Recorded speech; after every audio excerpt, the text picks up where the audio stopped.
Treat the word impossible as nothing more than motivation. And that's exactly what I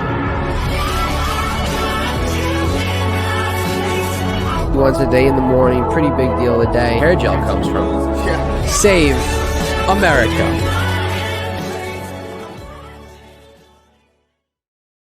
It's been a wild couple weeks, and this episode I'm so excited for. It's part 2, but an extremely more important part 2 than we did at part 1. Right now, with the Mexican border down in Texas at an all-time high with people coming into the country illegally, fentanyl coming in, crime, murders. My great friend down here in Florida, he was a Border Patrol agent. Ladies and gentlemen, my friend, welcome back to the program, Trent. Trent, welcome back to the show. Great to have you back. Yeah, it's good to be back. Not like I don't see you every day, but it's good to be back. Well, you don't see me every day anymore. Like, I have a car down here, but if it's more than like a 30-minute trip, we're on the way. We're on the way. Or, if we got to go do some public speaking events, or if, I got death threats again. But we haven't had any death threats lately. So I would say that's a good thing, right? 100%. I would say it's a start. It's a start. So, Trent, let's just get kind of like right into it. Okay.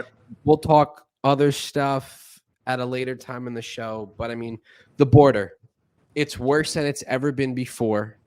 What's going on down there from what you see through your eyes? And then we're going to get into a lot of the stories that you have about the border. Well, it can be fixed. It's just that I feel politicians don't want to fix it. And this comes from a bipartisan, neither side, Democrats or Republican. It's more of a let's fix it to, get votes. Let's fix it, but let's not. If you truly want to fix the border, it's not complicated, but it comes down to multiple parts. Right now, we have influx of Venezuelans, Mexicans coming across, but Venezuela is mostly the problem. If you really want to fix this, the main issue right now is when they come across the border, they're getting notice to appears in front of a judge. I've seen some 7 years, 8 years out, 9 years out, report to a judge in 2030. That's insane, right? So if you look at this from a perspective of somebody coming from Venezuela who doesn't have anything. So if they come from Venezuela and they know they can work here for 8 years with no recourse because they have their work permit, they get whatever, they can work for 8 years, have 3, 4, 5 kids. Then they worry about 8 years down the road what happens, right? And then most likely they're going to get their papers because they've been here for 8 years. So for them, they know they can come here for 8 years and do this. So it is causing a major influx of people pouring in. So if you actually really want to fix that, you have to fix the main problem that nobody in office is talking about. And that is 8 years for a notice to appear. It should be when an illegal crosses, it should be no more than 3 weeks to hear an asylum case, period. You come across the border, you're held for 2 weeks, you see a judge, the judge says, yay, nay, you're either sent back within 3 weeks or you're released here on an asylum case. If you did that, you would defer a lot of these illegals from coming, because why would they come if they know they're going to be caught and sent back in 3 weeks? They're not going to try. But to do that right now, from what I've been told, we maybe have 200 to 300 immigration judges hearing cases. You cannot process 3 million illegals with 150 judges. So the first order of whoever becomes president, whether it's Trump, whether it's Biden, whether it's whoever, the first order that they really need to do is get more judges, get more people to hear those cases. We need 2, 3, 4, 5,000 of these judges. This should not be happening, right? So once you start doing that, you will defer a lot of these people from coming. Then you shut down the border. Then you create the technology, you do everything you need to do, you put your infrastructure into these Border Patrol agents. But as long as you have that dynamic of 6 to 8 years, 4 years, 3 years for an asylum case, they're going to keep coming. It doesn't matter how many walls you build, doesn't matter what you have. Because for what they have in Venezuela to now, why not? Why not? So That is where we're at with that. Nobody talks about that. It's like they talk about, let's shut down the border, let's just deport people. But you can deport people as much as you want. When I was there, I would catch people 6 or 7 times in one day. So they're going to keep coming as long as there's something here. As long as the demand for them is here, it's going to keep happening. But it can be fixed. But these politicians don't want to fix it. They just want to use it as propaganda for their campaigns. And that is the problem.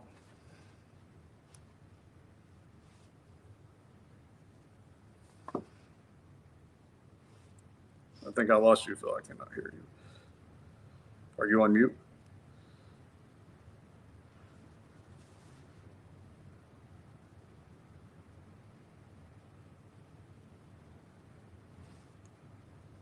No, cannot hear you. I had my mic on mute. There you go. All right. It's just, it's just like That's the quietest I've ever heard you. No, it was China. It was China. They're hacking the podcast. No, I think like the big problem is like, talk about like both parties, but I feel like it's guys like Mitch McConnell who like really doesn't care. Then you have guys like Trump, he actually cares. He wants the border shut down. I mean, when he was there, people weren't pouring in over the border left and right like they are today. I mean, it's like an all-out blitz what's going on down there, and it's just brutally awful. I mean, watching like what they're doing. But it's so wild because, we care more about in this country, funding wars than funding, people who are homeless on the street, kids 100%. coming out of school and college debt, and all these things. So that's the whole entire problem, like from like what I see with the border. But I think the really big thing, like what I want to talk to you about this is, people, right? You go home, you turn on NBC, you turn on Fox News and OAN, whatever shows that you're watching. And, they just show, okay, like here's people like coming over a river, like crossing into the border, like, okay. And then, then you hear about, like the fentanyl stuff, but like Trent, like, what is actually going on? Like, explain to like the viewers. I mean, because I know you have so many stories, of people being raped at the border, you catching, 7,700 pounds of weed, cocaine, fentanyl, and all this crazy stuff. I mean, that it just happens today with, the coyotes and the cartels and all these things. So, like, Trent, what is like going on, or what have you experienced down there that's besides the fact from what you see on TV at 5 p.m. of, people coming over a border? Yeah, it's so I was there, right around 2000 for a few years, and things were a little different. It was right before 9/11. So immigration, customs, we were separate agencies. I guess we're going to get my cat. So Trent, there's a cat over your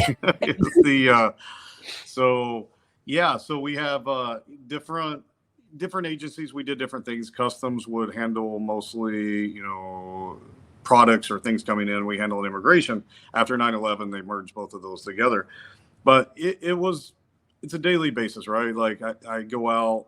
When I worked in Laredo, we would run 30 to 40 people in a shift. You're talking up to about 100 miles of the border, and that's not even counting like inland. So you would be responsible for 10 or 15 miles by yourself. It was not uncommon for me to catch a group of 200 to 300 by myself. You're out 30 miles away from anybody, and you're waiting 4 to 5 hours for backup. Look, 99.9% of these people are just looking for a better life, right? But at the same time, a group that size would have 3 to 4 coyotes in it. You have no idea what they're going to do. I mean, you don't know if they're armed. You don't know what they have. But also, even these people that are looking for a better life, a lot of them would come from South America, and they would sell their houses. They would do everything. They would finance all of their money, give it to a coyote, give it to the cartel to get here. So they don't have anything to go back for. So once they're here, they're going to try to get here no matter what. And if it's just one agent stopping you in the middle of the desert, like there's nothing saying that even a good person wouldn't jump you because they're desperate, right? So desperate people can do desperate things. Like we go and we look at the illegals that beat up the cop in New York, right? They come from Venezuela. They don't, and then they're released the very next day. Correct. They're released the next day, right? So they're already in a country that has no police force. They're already in a country where they have to steal to to live. So when they come here, it's not like they're going to learn morals all of a sudden, because the last 10 years they've been stealing food to survive. So when a cop tries to stop them, of course there's no repercussions. They're going to beat those cops up. They're going to do whatever, because the worst thing that could happen to them is they get held in a cell and then released and they get fed. So it's crazy to think that a lot of these people are going to come here and assimilate with us and just turn into law-abiding as citizens and go to work every day. The other thing that people don't realize that, I've heard arguments where if people come in, they stimulate our economy, right? Well, 80% of the money that these people are coming, they're sending back to their countries, right? It's MoneyGram, it's Western Union. That's who makes the money. They don't spend the money here. They send it back to their families. That's the whole reason they're here. So it doesn't do anything for our economy. And if they don't get an ETIN number or a social, they're not paying taxes.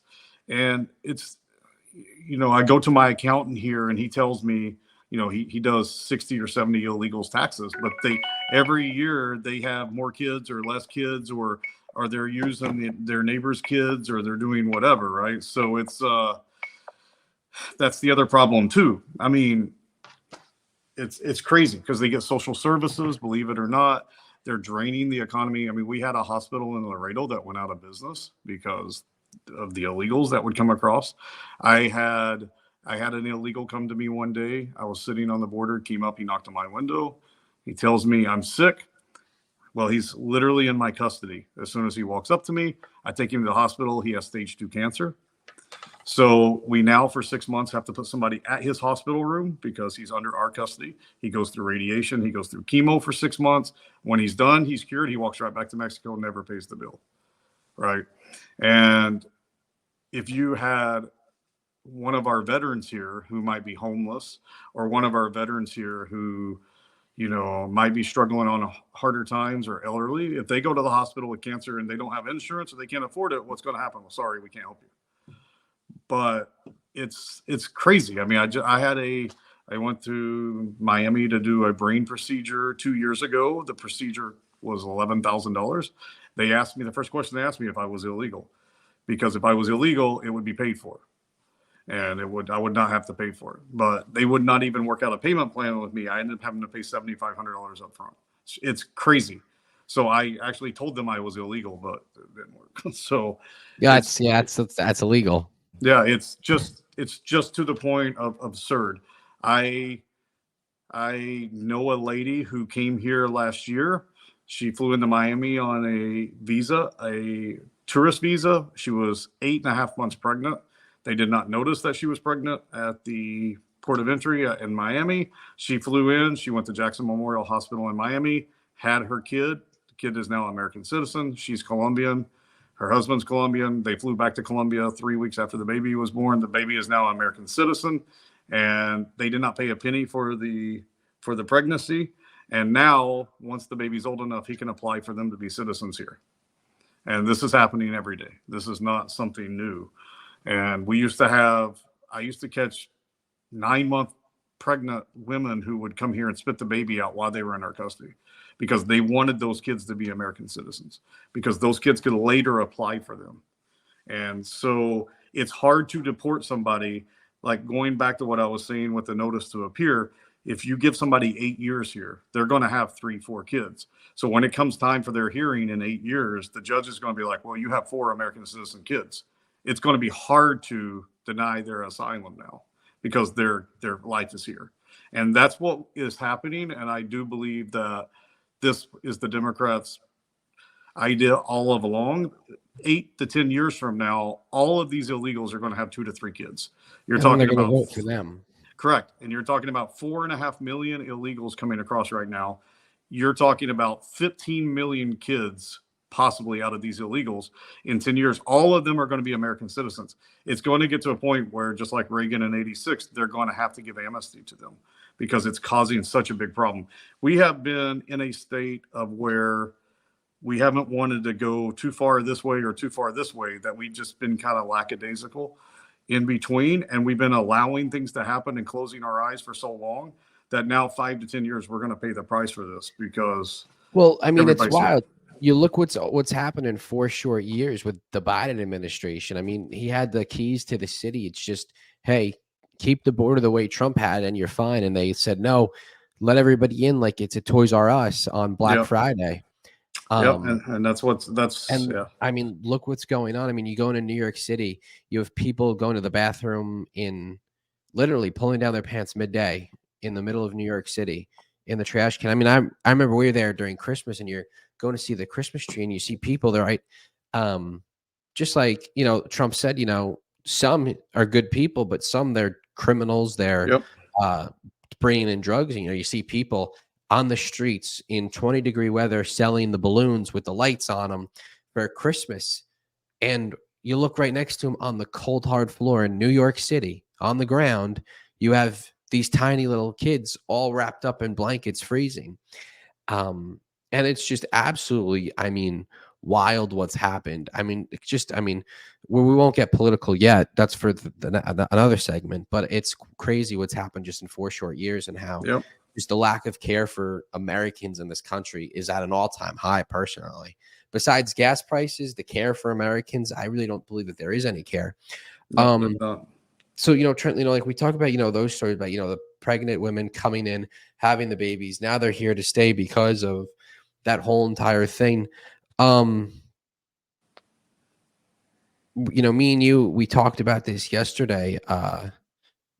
You came, multiple times face to face with coyotes who are rapists. You had the gun to a rapist's head. Explain to me what goes through your head, and just Border Patrol agents, in these scenarios, and tell everybody Right. the story that you told me yesterday. Yeah, I mean, the Border Patrol Academy when I went through was 20 weeks, and it is extremely difficult. My class started with 74. We graduated 22. So it Wow. is not easy to get through. It's Spanish, it's law. These are some of the best trained guys out there. It's when you first become a Border Patrol agent, it's scary, right? Like here's some keys, go out, come back in 10 hours, and you're out like what?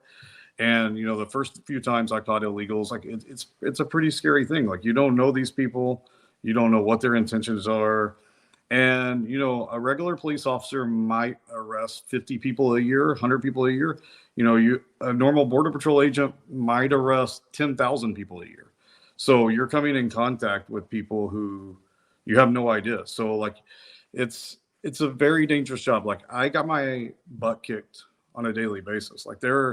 I can't think of very few weeks where I didn't get jumped by 10, 12, 15 people, got my butt kicked, whatever. Usually a coyote would jump you and then everybody would take off running. So, and we pretty much worked alone, all the time. And, you're working 2 o'clock in the morning, 4 o'clock in the morning. You don't know if somebody has drugs. You don't know if it's just people. I mean, back when I was there, you would go tracking people like basically they're deer, right? But you don't know when you catch them if they're going to have 300 pounds of marijuana and weapons on them, or if they're just people looking for a better life. And that is constantly on your mind. When I was there, I went to Whataburger. Somebody put a razor in my food. Yeah, I remember you Because telling us in that. uniform, Yeah. right. So that was something that happened to me. I had people spit on my food. I lived literally from the Rio Grande. I could see the Rio Grande from my house, and they would cross over my house. I had them spray paint on my windows. I had a cat that would sit in the window all the time, Right. and and they actually sprayed paint. Gato muerto, dead cat on my window for my cat. So, anyways, but that was besides the point. As far as like the rape, so one story that I do remember pretty diligently because I still think about it all the time. It was 2001. I caught a group about 20. There's a lot of girls mixed in with this. A mother with 3 of her daughters. One of the daughters was probably 15. The other was probably 12. The other one probably 7. So once we got them back to the station, I noticed that a couple of the girls had like small little dresses on, and one had been bleeding, like she had blood all the way down her leg. So I asked the mother, like, was she hurt? And the mother didn't want to talk to me, but the mother, you could tell when you were talking to the mother that something was wrong. So I started talking to people in the group, and they're like, well, look, the coyote's here. He does, if we talk, he's going to kill us, blah, blah, blah.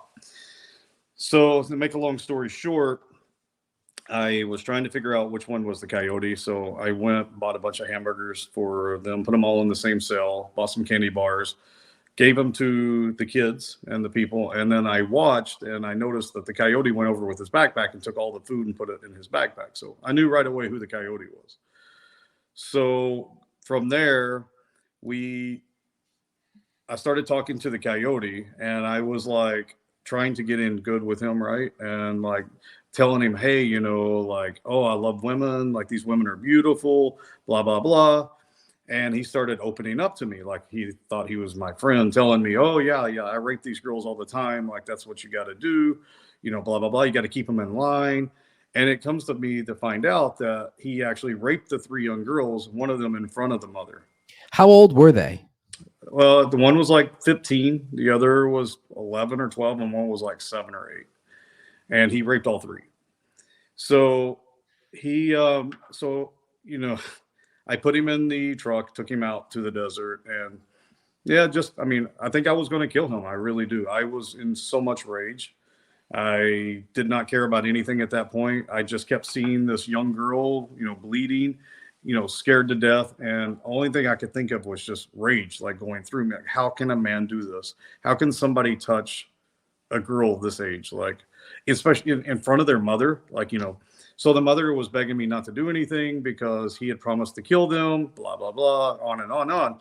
So once we got him out into the desert, I put my gun to his head and I was going to pull the trigger, but something stopped me. And I just decided it was not worth my life or my career to do it. So I ended up kind of beating him up a little bit. He actually filed a complaint against me, which just got me some time off. But when we took him back, I set the family up for basically to be held to see a judge, because I did not want him going back to Mexico with him, because they would have been on the same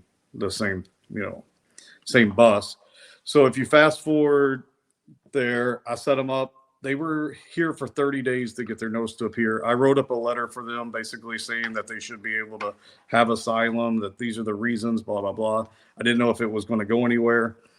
Fast forward to when I became an air marshal, 2004, 2003, 2004, I was in the Dallas airport, and I was walking by Taco Bell, and a girl was staring at me, and I'm like, well, who's this girl? Why is she staring at me? Why is she staring at me? Why is she staring at me? And so she's like, Senor, me recuerdas? Do you remember me? Do you remember me? Do you remember me? Do you remember me? And I'm like, no, I don't remember you. I don't remember you. I don't remember you. And she's like, you were the Border Patrol agent. You were the Border Patrol agent. And I'm like, oh my God, really? So she runs and calls her mother. Her mother begs us to come over, for me and my partner to come over for like dinner. So we go to their house. I talk to the mother, and it comes to find out that that guy worked for the cartel, and I guess the cartel was not too happy about him raping women, so they cut his head off and killed him a couple of weeks later. So I did not have to do it. So it worked out for the best. She was actually able to get their resident card through their asylum, and the daughters were working at Taco Bell and other places. And, it made me realize that doing something like that, it made me realize that, like, making small decisions in life affects a lot of people. And I never expected to see those people again. I had no idea what happened to them.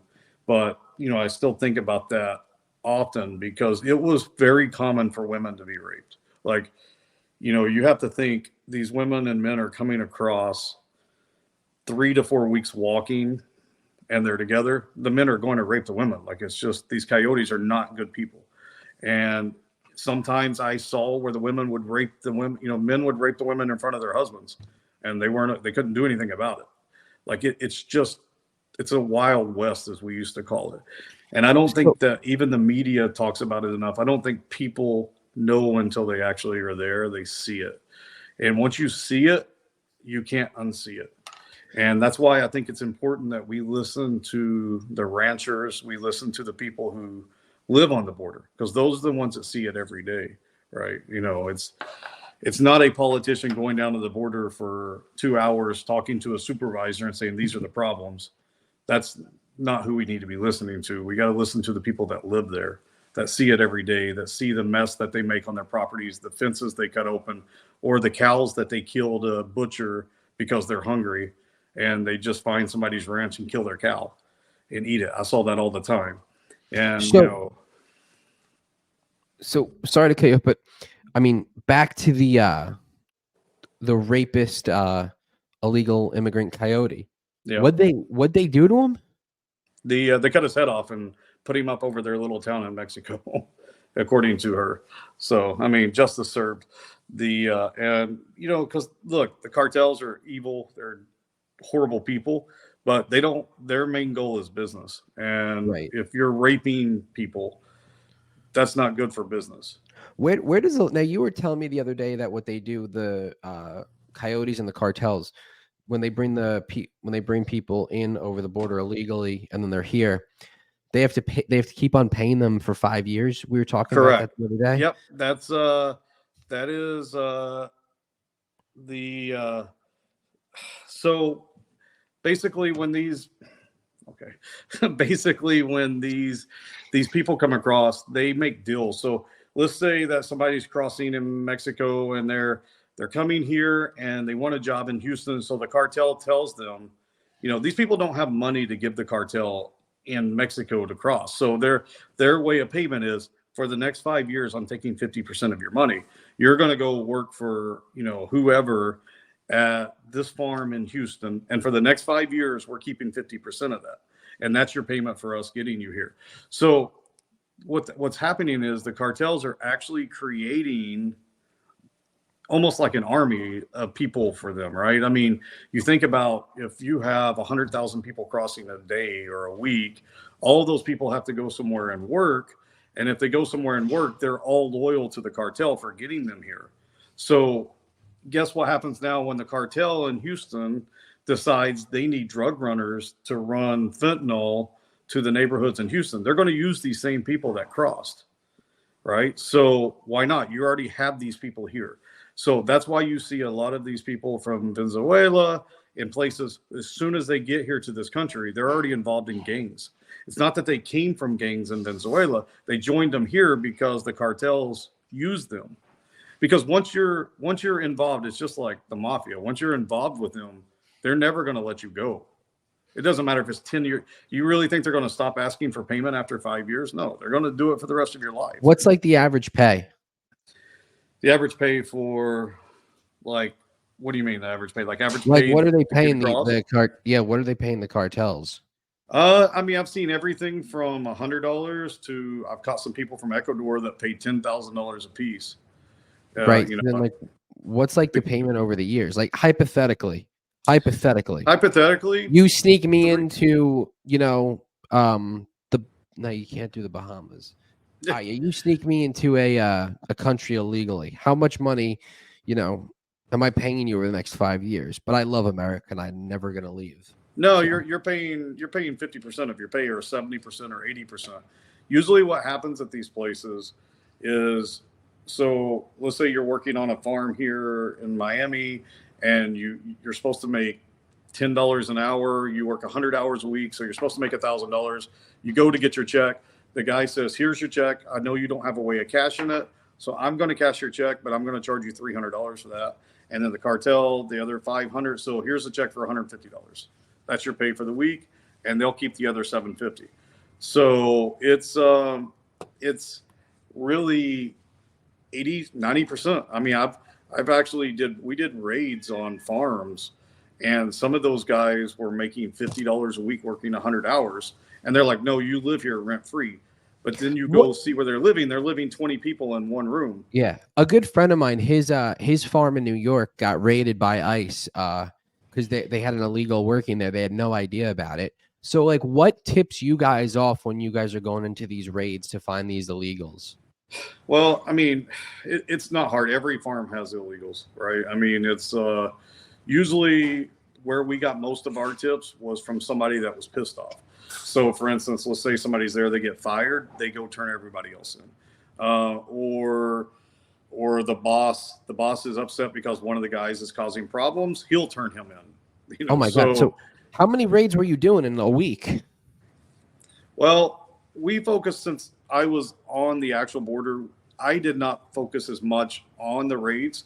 The Border Patrol agents who would be doing the raids are the ones that were more inland, like Dallas, Houston. Those are the ones that would do. Most of the people that would cross in Laredo, they didn't want to stay in Laredo. They wanted to get to Houston, Dallas, New York, Chicago. So we didn't really have too much of that there because, it's too close for them to be caught. So most of them would be up in Dallas and places. I actually helped with some raids up towards San Antonio, which is about 2 hours from the border. So that's where we would do our raids. And it was the same offenders, like the same, same farm hiring 2,000 illegals. And then we go raid and catch 500 of them. And then the next week they had 500 back, right? So it was just an ever ending supply of people. Right. Now, the one question that, I want to know, I mean, you see a lot of illegals now, they get in and they ship them all up to New York, or they ship them all up to all these cities. But back then, for some of these illegals that they don't get shipped up to New York and stuff, how are they getting there with, no passport, no ID? Like, how are they getting cars? Are they just stealing these cars off the street? I mean, I know your car got stolen. We talked about that in part 1 of the series. So like, how are they, going from the bottom of the country and going all the way up to New York, Chicago, without getting shipped up there? So for us, the way that they did it, we had a checkpoint that was 15 miles inland. And so what they would do is they would come in and they would drop off the people before our checkpoint. They would walk around our checkpoint, and then a car would come down from San Antonio or Houston and pick them up on the other side of the checkpoint and take them north. So when they work out something on their side, the payment was for whatever city they would get to. So normally it would be like an old Suburban, it would be a truck, it would be a van, but they would actually hide under the underpass or whatever until they could actually, they could actually get picked up. So it was pretty common. Like, we actually had special groups that would try to catch smuggling. And that was one of the big things. Like, it was usually stolen trucks that would come down from Houston and pick them up, but they would walk around our checkpoint far enough where you couldn't. And the other big mode of transportation was the train. So they would ride the train to Houston. They would ride it to, wherever. And then, because like when I was there, we didn't have Uber and Lyft and stuff, or cabs, but it was not hard for them to get to Houston and places. So it was, a quick thing. And believe it or not, once they got in, I mean, as long as they had a fake document, they would fly pretty easy. I mean, The thing is, once you're in, it's not hard to travel around. I mean, all of them had fake documents. I used to have a book of fake documents, and I mean, I could walk across to Mexico and buy a document for $10 with somebody else's name, and all it took was them to memorize it. So, I mean, it was pretty simple.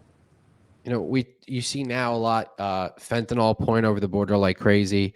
For you guys, I mean, what was that like with fentanyl? I mean, weed, when weed was, fully illegal in the country, cocaine and all that stuff.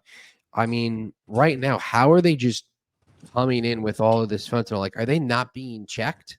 No. So fentanyl was not a big deal when I was there. It was cocaine, marijuana, because marijuana wasn't legal in any of the states. Pills, we would get a lot of people coming down by steroids. Viagra was a big thing. Heroin was a big thing. But no, I mean, you have major ways, like most of the area you could actually just walk across, right? I mean, there's some areas that we would go that were 60 miles out. They would backpack it across and have a truck come down and pick it up. Also, with the invention of NAFTA, it created a lot of trade with Mexico. So it actually created a lot of trucking companies to come down. A lot of these trucking companies put their company right on the river. I mean, you could jump across the river and you're in these trucks. So it didn't take anything to pay a trucker 10 grand to open the back of his truck, come down, park for 3 hours, go get something to eat. They just walk across, load it in the back of that truck, seal the truck, and they're on their way north. Wow. And when we were at our checkpoint, we're checking 20 to 40,000 cars a day. I don't have time to spend checking, a truck every 3 seconds. And, to give you another story, I was a canine and I had a dog, and I had a car coming through, right? This convertible with a girl with hardly any clothes on, and my dog is alerting to the car. So canines cannot differentiate between 1 pound of marijuana or 600 pounds of marijuana. It all smells the same to them. So my dog is alerting, my dog is alerting, my dog is alerting.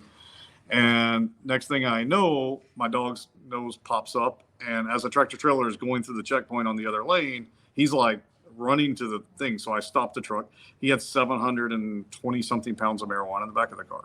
They used the car with the convertible as a scout to basically get through. But that happened every day. Like, I mean, we had 6 lanes of traffic. So like, what happens? Like, you stop them, you see the weed, you're like, oh my God, that's a lot of weed.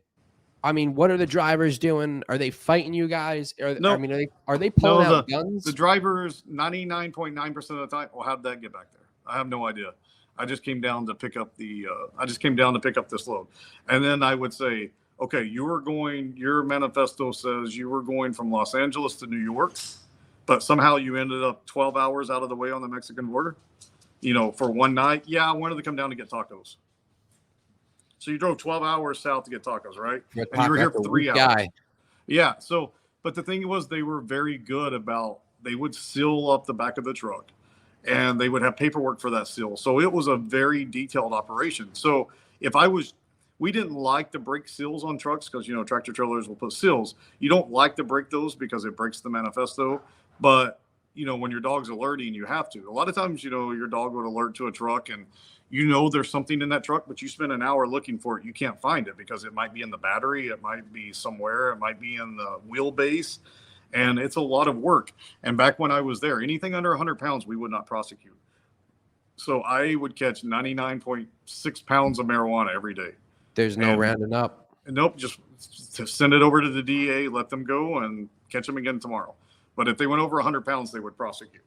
So that was the big deal because they, the DA, the DAs, they were all swamped with cases. I had to let go so many smuggling cases. I caught 118 people in the back of a U-Haul. We couldn't even prosecute because they did not think that they had enough evidence against the driver, even though he had $40,000 in cash on him. And even though, he had no business being there, you had to get 2 witnesses to say he put us in this truck. And if you don't have those witnesses, you're not getting the prosecution. And that was frustrating. I mean, you would spend 15 to 18 hours trying to get witnesses, do all of this. The trucker's laughing at you. He's just like, yeah, okay, whatever. I carry 40 grand with me. Like, that's just what I do when I drive. And I'm like, yeah, right, whatever. And he knew that he wasn't getting prosecuted. So after 2 days, they were like, let him go. And, half these people were dying. They were almost dead in the back of these cars. There's no air conditioning in the back of a tractor trailer. What's that rescue like when you're going in there getting all those people out? Like, what's going on? One, the smell is horrible. I mean, I've had times where I've opened the back of a truck and they've been back there for 4 days with just some bottles of water. Some of them have been cut. I remember one where he had gangrene. And the smell of gangrene is just awful. And, you're in an enclosed tractor trailer with 120 degrees, 180 degrees inside with kids. And, they haven't had baths or showers in weeks. And then you have somebody with an infection. And then not only that, but like you had to be careful because one person has tuberculosis. They all have tuberculosis because they spread it to each other. They spread it to you. We were constantly tested all the time for tuberculosis. I mean, it was awful. I mean, and then when you get in, you get them out, you feed them, you give them stuff. They don't want to talk. They're scared for their lives. So they don't know. The other issue is to the police force, the federales, Mexico, they're not necessarily the most non-corrupt people. So they don't trust police, right? And they don't trust the police. They don't trust the cartels. So they don't want to talk to you. They don't want to tell you who put them in the back of the truck. And we never really cared about the drivers. We never cared about the little people. I mean, we tried to, work our way up to get the bigger fish, but it was hard. Like, I mean, the cartels, the heads of the cartels, they don't touch stuff. Like, they have people to do everything for them. So I mean, it is a game that is extremely difficult to win, and there's so few of Border Patrol agents. There's so few of people to help. It's just hard. And I remember we used to get politicians coming down, and they wouldn't even let them ride with regular agents. They would stick them with the supervisor for an hour to talk to the politician. I mean, George Bush came down, and like I was working, I'm like, oh, I get to meet George. No, no, no, no. We're just going to put him with the supervisor. We want him to know what's, you know. So they don't want people knowing. A lot of it is, I think a lot of the politicians do want the illegals coming in.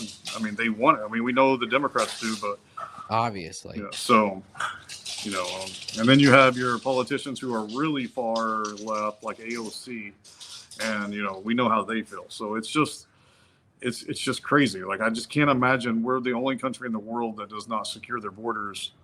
I mean, you go to any other country. If I was to go move to England, I would have to go through hoops and hoops and hoops to get my card. Here, it's just like, okay, we'll give you all the social services. California, we're going to give you all these benefits. We're going to give you everything, and you can do what you want, you know. And all you're doing is creating more people wanting to come here. Yeah, well, it's just, I mean, the whole entire, everything that's just going on is just crazy. You know, you have the shooting with Kansas City, which we're definitely gonna talk about another part in the show. But actually, you know what? No, we're gonna talk about that right now, and then because I'm gonna actually call this next segment is, you know, everybody's famous. The famous one that hasn't been on in a while, but Trent, you could stick around for this, and then we're gonna go back and talk more about the border. There's just so much to talk about tonight. It is famous, as you all love it and you remember it. No more bullshit. And first and foremost, there's just been a lot of like bullshit in the last couple of weeks. I love football as much as the next guy. Trent over here loves football. He loves sports, right? Yep.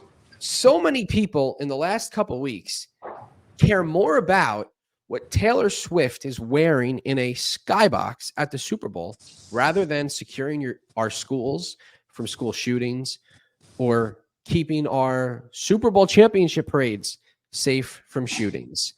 Now, I'm not hating on Taylor Swift because I'm a Swiftie.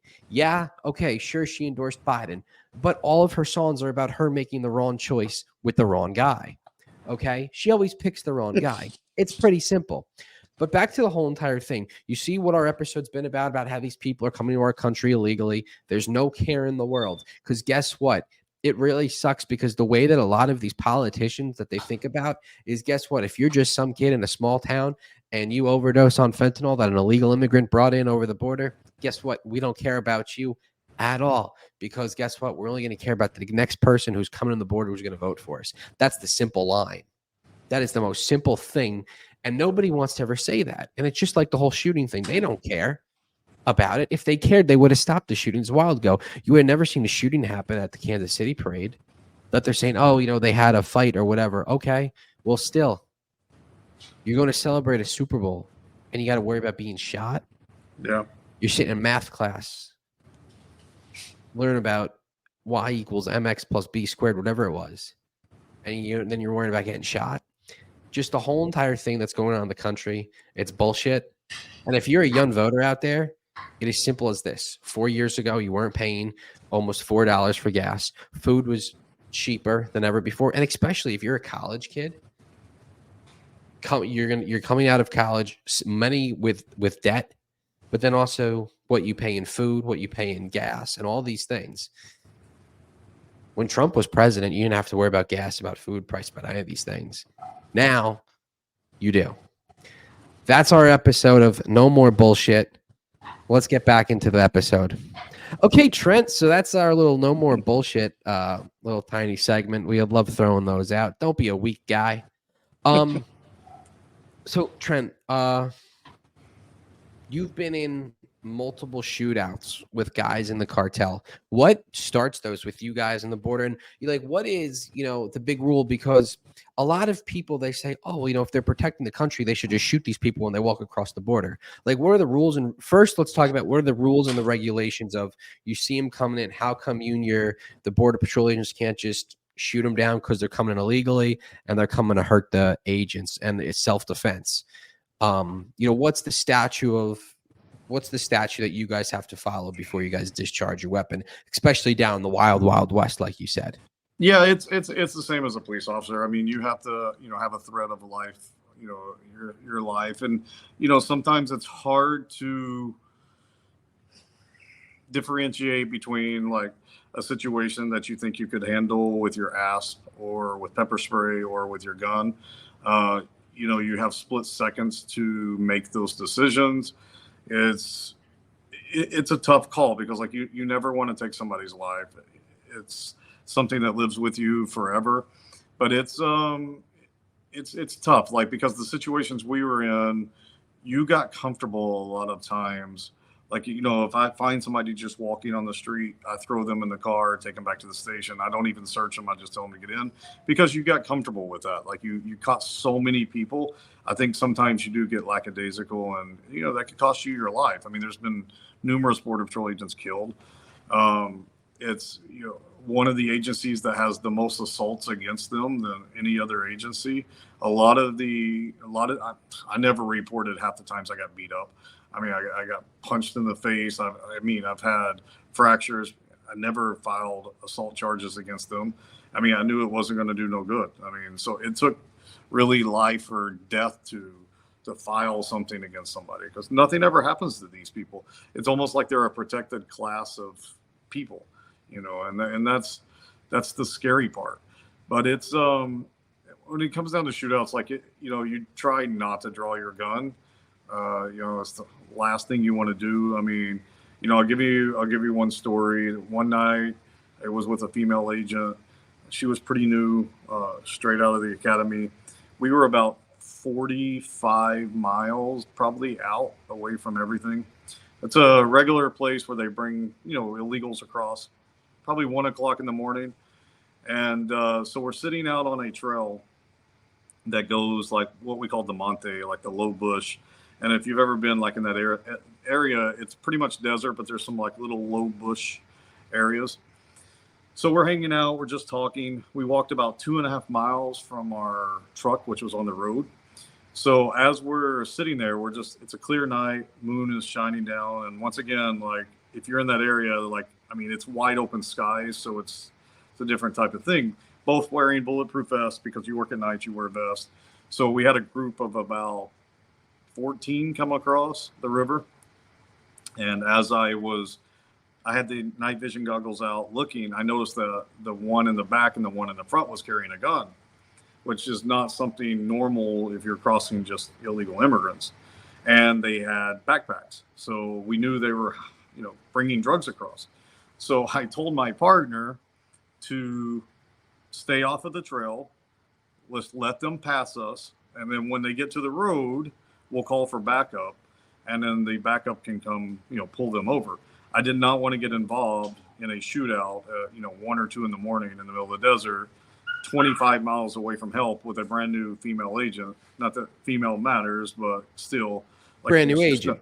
Right. Yeah. It's just not something you want to do.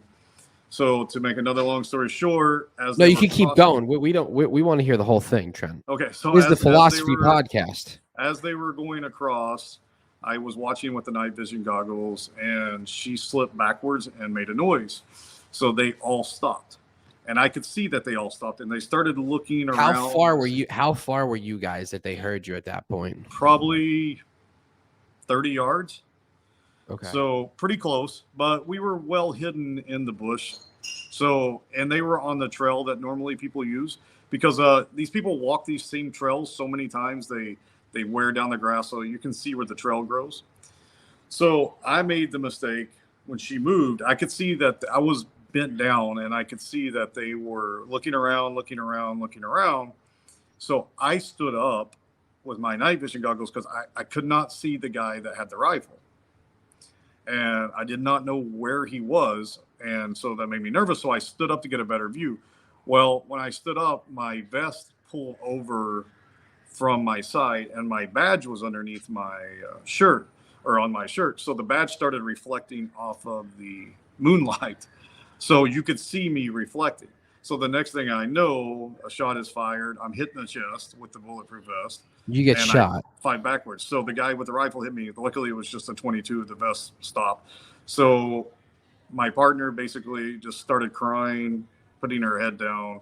So I just started returning fire. I knew I wasn't going to hit anybody. I So wasn't you're even. on the ground after you got shot, and you're just I firing just pulled up away. and started shooting. Yeah, I mean, I just started, and she just kind of lost herself, I guess, a little bit. So when I started shooting, I really wasn't shooting anybody. I was just trying to scare people.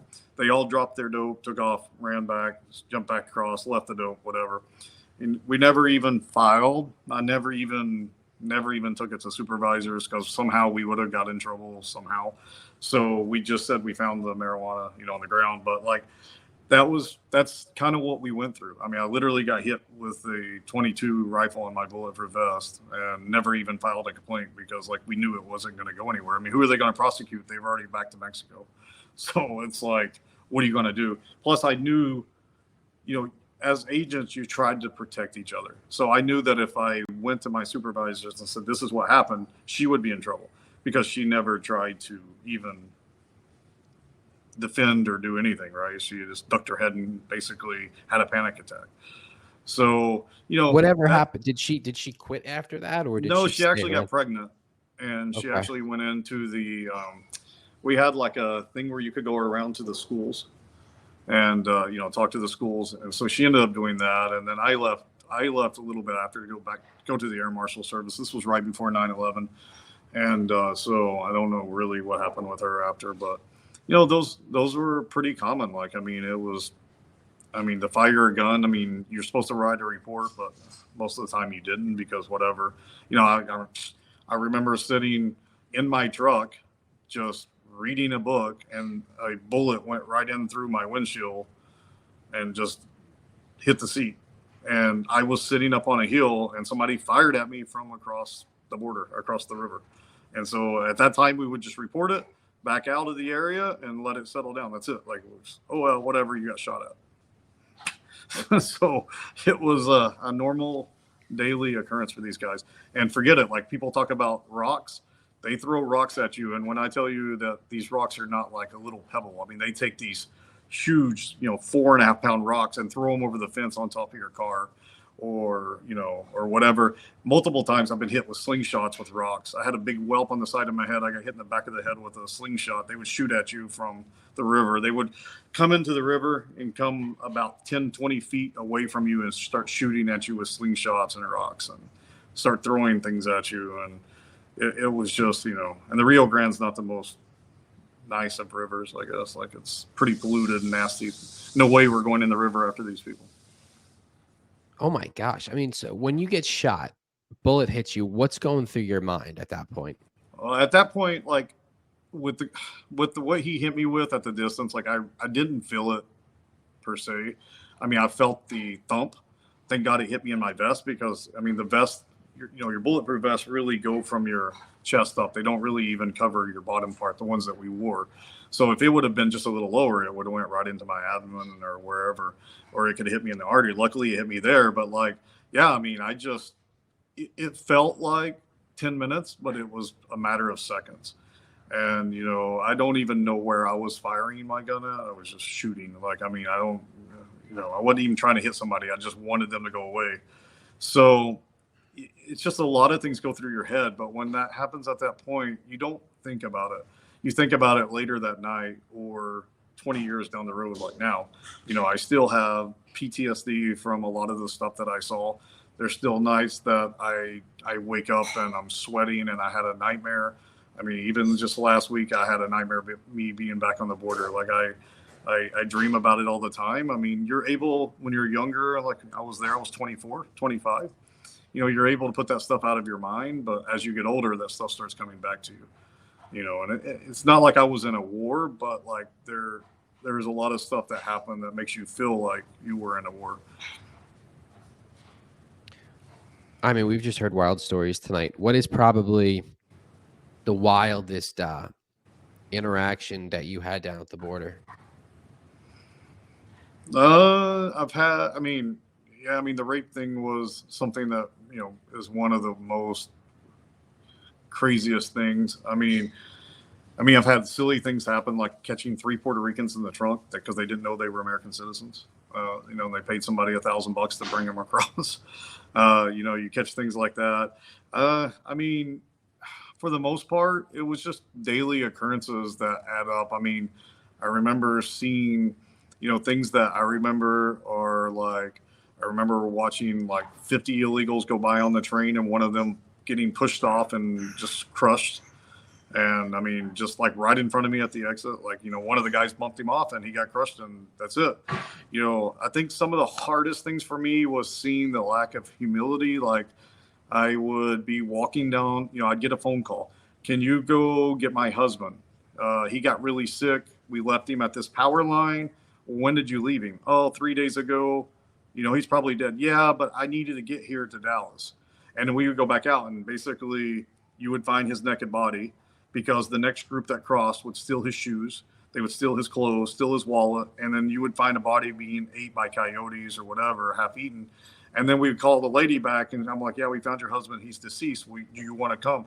No, just do something with him. I'm here in Dallas. I don't want to come back.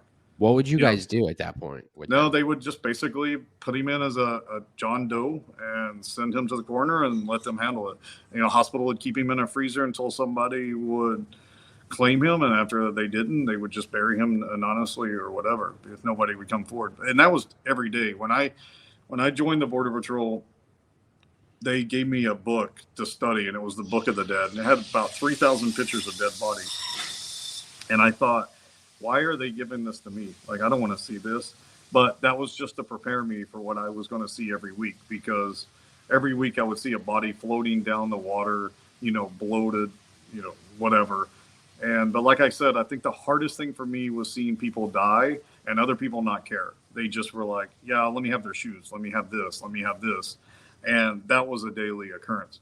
And that's really when I started realizing, like, wow, like, how could you, if your husband is sick or your wife is sick, how could you just leave them? Like, is it that important to make Dallas? Like, I don't understand. And it was pretty harsh. Like, it was, to see that and to walk up on a body that's been dead for a week and a half in 120-degree heat, like, that's had coyotes and things eating on it. It's not a pleasant sight. And you sit there and you look at the body and you're like, wow, this was a person just 2 weeks ago, and it's a young person. It's like an 18-year-old, 19-year-old. And we're not talking about 80-year-old people. We're talking about 18-year-olds, 19-year-olds. Most of the people I caught were in their 20s. Do they get killed? Do the coyotes kill them, or like how are they just like dying out there? Well, they get sick. They dehydration, okay. Sickness, whatever, because most of these people will go 6-7 days without water. So how long does that walk take then to cross into the border? It could be, I mean, I've tracked people for 4 days, just tracking them. Some of them, when they cross, you're talking 60 to 80 miles before they get picked up, and you're talking 100 degrees. They usually walk 14 to 16 hours a day. So, I mean, you could easily be 4 or 5 miles. So, 15 days walking with no food, no water. You get to, okay. Well, you get across the border, because what they would usually set up right on the other side of the Mexican side. Then they would cross, but you're still, even on our side where I was at, you're 30, 40 miles before you get to a road. So they're out in the middle of the desert. And what would happen a lot of times, if you've never been in the desert, when it gets nighttime, everything looks the same. Heck, in the daytime, everything looks the same. So you're walking in one direction, and then you're like, wait, where am I? You start walking back in the next direction. You're just doing circles. And so they would try to find fence lines. That was a big thing they would walk on. Or they would walk on, they would have fence lines, or they would have like cell phone towers they would follow. And we had sensors. So we would put sensors in the fence line. So let's say there was a fence line that was commonly used. We would put a sensor here, and then 2 miles down the road, we would put another sensor. So our dispatch would call out 401-1 took 7 hits. I know something walked over that sensor 7 times. Could be cows, could be whatever. So then what we would do is wait 20 minutes. And then if I heard the 402-2 hit, I knew something was walking up that fence line. Cattle, animals, they don't walk a straight line. Humans do. So we would know there's something on that fence line. So what we would do is go sit 2 miles north of there and wait for them to walk to us. And then we would catch them there. And the coyotes would use the same fence lines multiple times, because these coyotes would bring people across and then go back. And normally what a coyote would do is he would bring a group of 30 or 40 across, get them in the truck, and then he would walk out into the road, let us arrest him, feed him, take him back to Mexico, and then he'd go find another group to bring back across. So they would use the system that way. And it was, and that's pretty much how to do it. But sickness was pretty rampant. Like, 30-40% of the people that we would catch would have some form of tuberculosis, hepatitis. I mean, I don't know how many times I caught people, their eyes were all yellow, they were jaundiced, and we would stick them all in a cell together. They're coughing. Tons of agents would test positive for tuberculosis. Like, it was, because you have them in a van with you.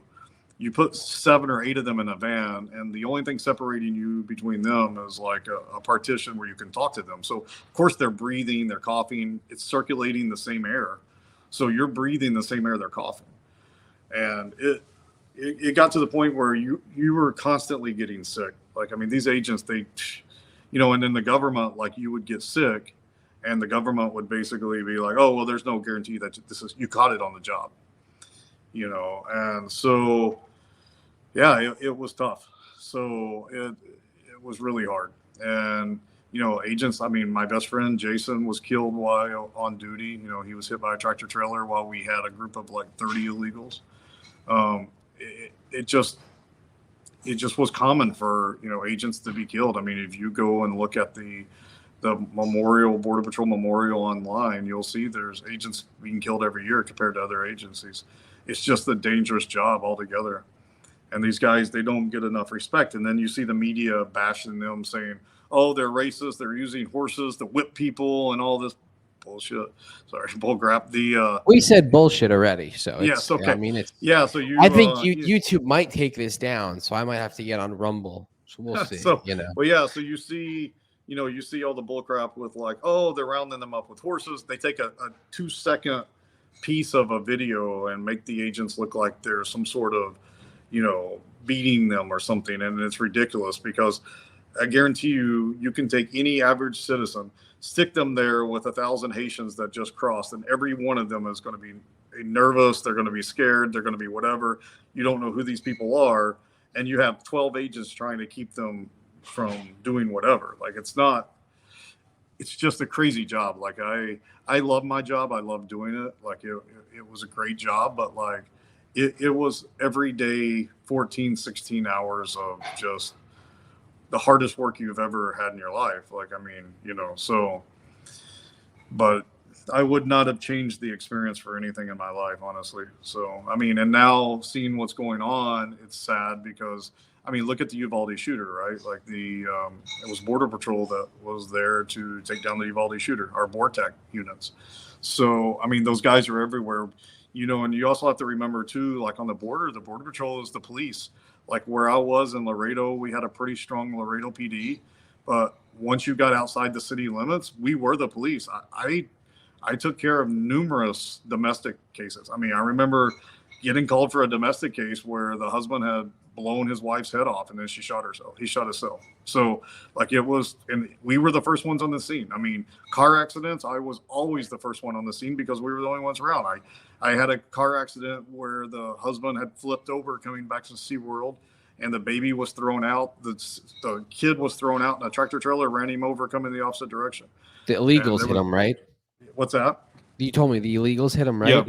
Yeah. Yeah. So it was, this accident, they flipped out and a tractor trailer hit him coming the opposite direction. And so he killed everybody pretty much, besides for the wife actually lived, but she lost her whole family. I mean, but I was the first one on the scene, and I had to see a 14-year-old girl ran over by a tractor trailer and nothing left of. Like, those are things that these agents see all the time, and they have to live with. They have to go home to their families. And, alcoholism is really bad for agents, Border Patrol agents, cops. Like, it's well documented that a lot of law enforcement has alcoholism because of what they go through on a daily basis.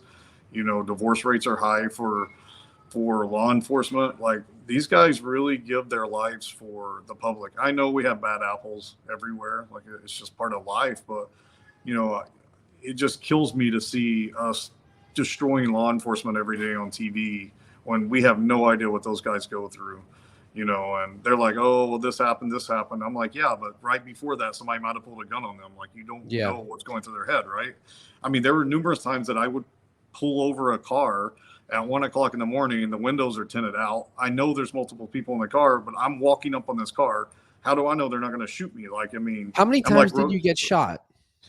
That was the one time. I mean, I've had guns pulled on me and trigger pulled, and that gun jammed, thank God. So otherwise it would have been twice. But yeah, I mean, so those were my two instances with that.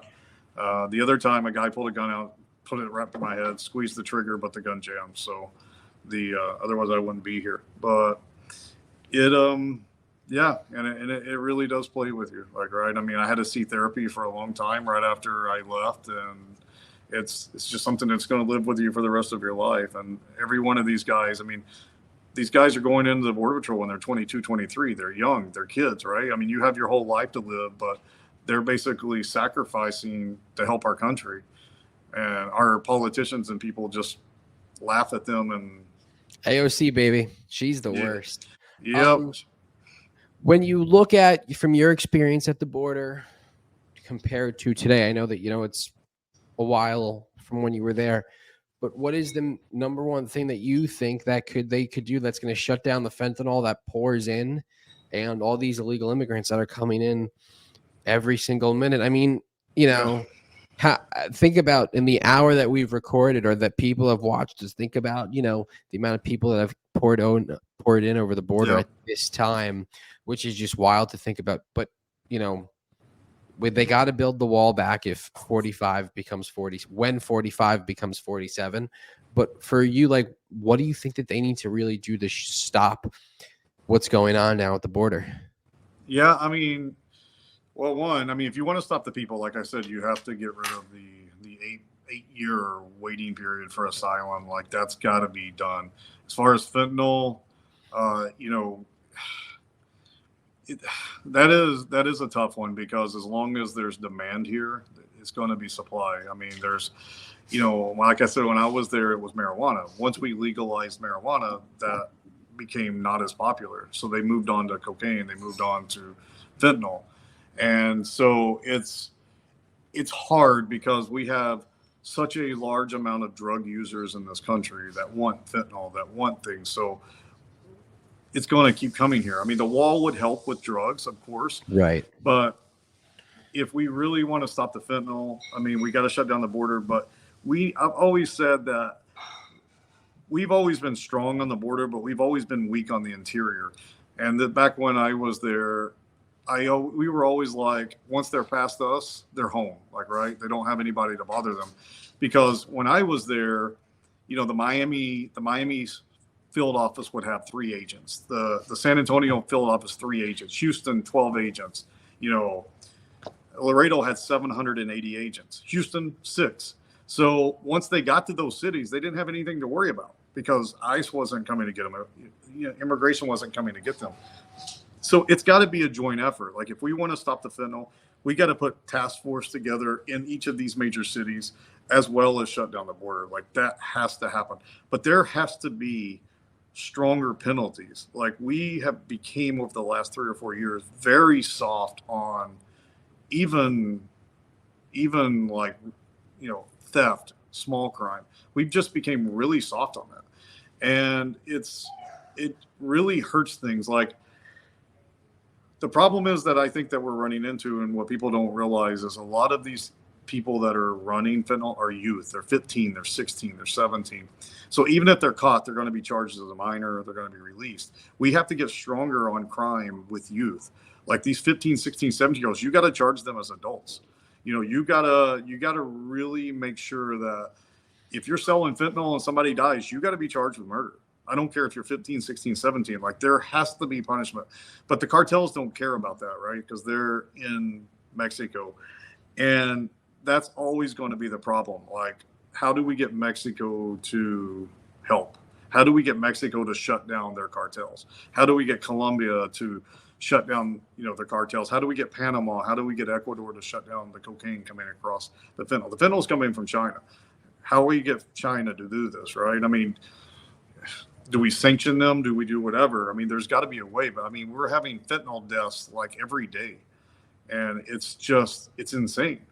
And it's just crazy to think about when I was there 20 years ago to where we have moved to now with like harder core drugs and harder core things. So it's going to be a challenge because we've let it go for so long. I've always said the same thing with like guns, for instance, like the gun thing. People talk about taking away people's guns. You're never going to take away people's guns now because they had them. If you would have outlawed guns in 1780, okay, that's fine. But you can't allow people to have guns for 250 years and now say, I'm going to take them. So it's the same way with immigration. If you haven't done anything in immigration in 40 years, now all of a sudden you can't just go and stop it. Like you have to figure out a solution, right? And amnesty is not the solution, but we have problems. Like we have the DACA issue. Like we got to figure that out. Like that's got to be something we got to do. We have to do this humanitarian too. Like we can't just say like, oh, we're taking you from this. Like it's got to be done humanitarian because these are people also. And, you know, and the thing that I don't think that Democrats understand is a lot of these people they're letting in, they're not going to vote Democrat. Some of these are Republicans, so it's going to come back to bite them. I mean, you look at the Cuban population in Miami, it's predominantly Republican. Yeah, fully for Trump. Right. And so you're going to let these people in, and it's going to come back to backfire on you. So, and I don't even think it's Biden doing that. I don't even think Biden knows what world he's in, right? I mean, somebody's pulling the strings behind him, so whoever's pulling the strings, that's who's doing this. It's bad. Trent, we're coming up on the ending of the show. Normally it's a 30-minute show, but we went a lot longer than a lot longer tonight. It's fine though. I was like, we're going. This is a big show. Everybody's really excited. Everybody's really excited about it. Shout out Darius Butler. Yeah.